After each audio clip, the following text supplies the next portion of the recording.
पागल हवा का?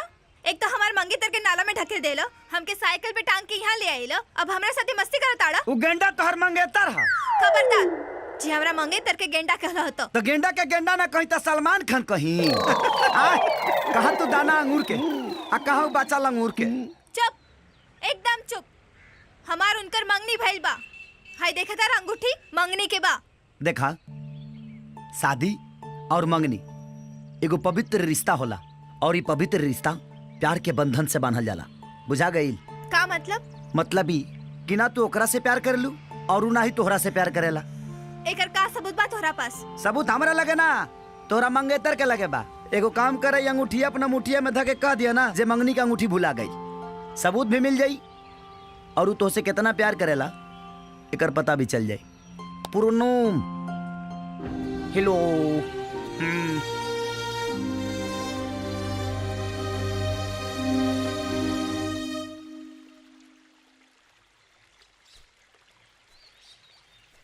मामा वो आ गई, ओकरा के अच्छा से समझा दो।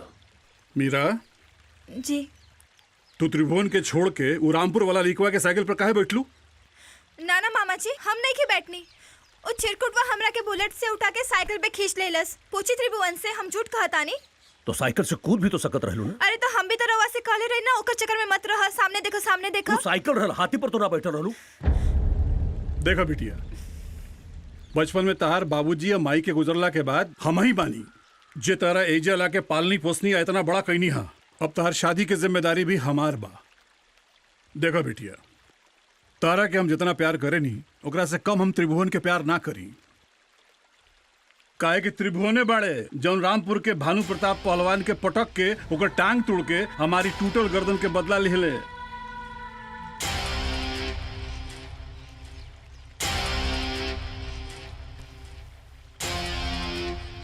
मामा जी। मीरा, हाथ आगे करा, हाथ आगे करा। मीरा, सगाई की अंगूठी के ना उन नाला के पास खींचतानी में गिर गई। अरे 20,000 की अंगूठी साइकिल वाला के चक्कर में नाला में गिरा दिलू। समझ में हो ना तोरा के? बेशरम हो गई बड़ तू। मामा जी, ए रवा सामने हमरा के थप्पड़ मारलन, रवा कुछ ना बोलनी। हाँ तो का हाँ? का कही? जब मेहरारू गलती करी तब मर्द ओकरा मारबे नु करी। तारो मामी की गलती पर हम मारत रहनी हा। चल जा अंदर, आज के बाद ही सब मत करियो। चला जा।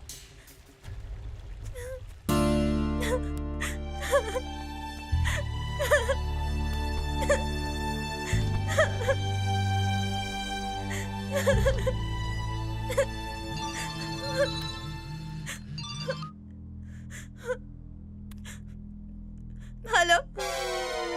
का हो? काहे बुल खा जुआ बतारू? बुझाता कि दबा के दवा पानी मिलल बा का?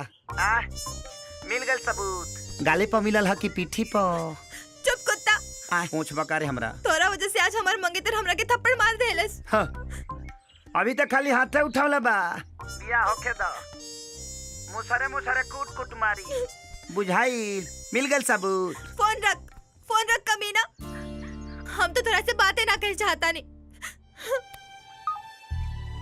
Hello hello.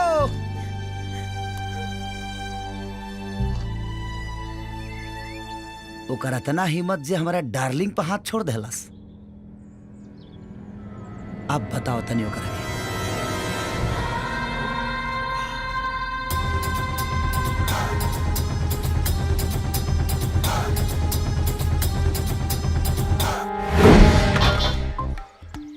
राजू।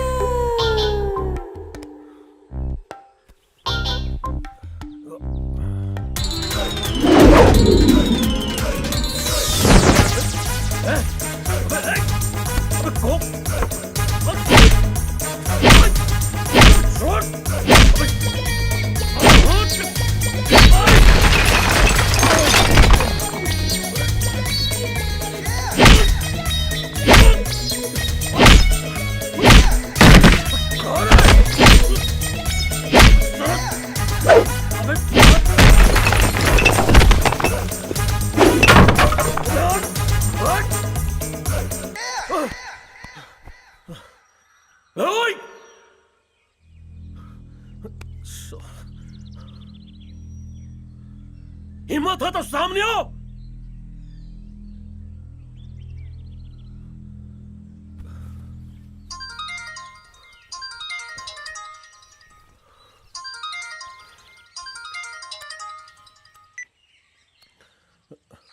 कौन हवे रे? हेलो।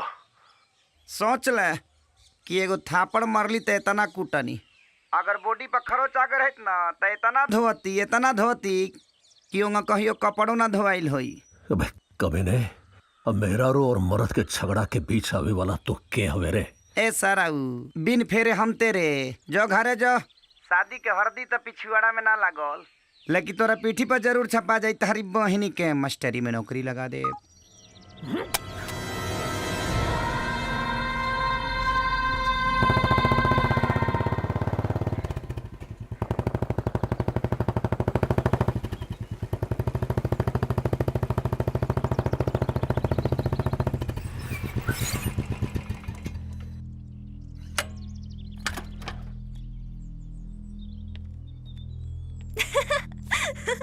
अरे का हो गई पहलवान के?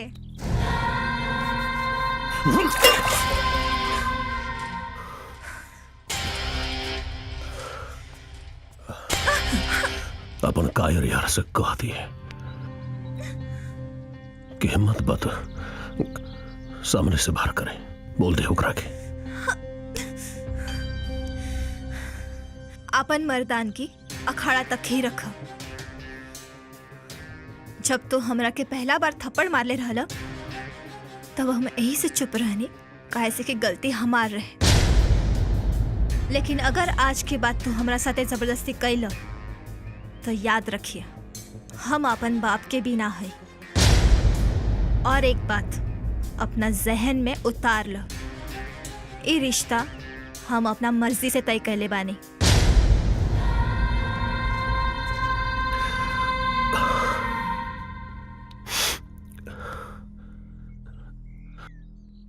हम तो तोरा से प्यार करेला मेरा,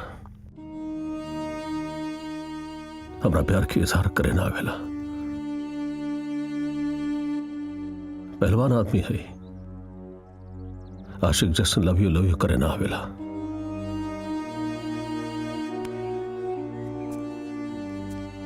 अगर सच में प्यार करत बाड़ा तो भरोसा भी रखा।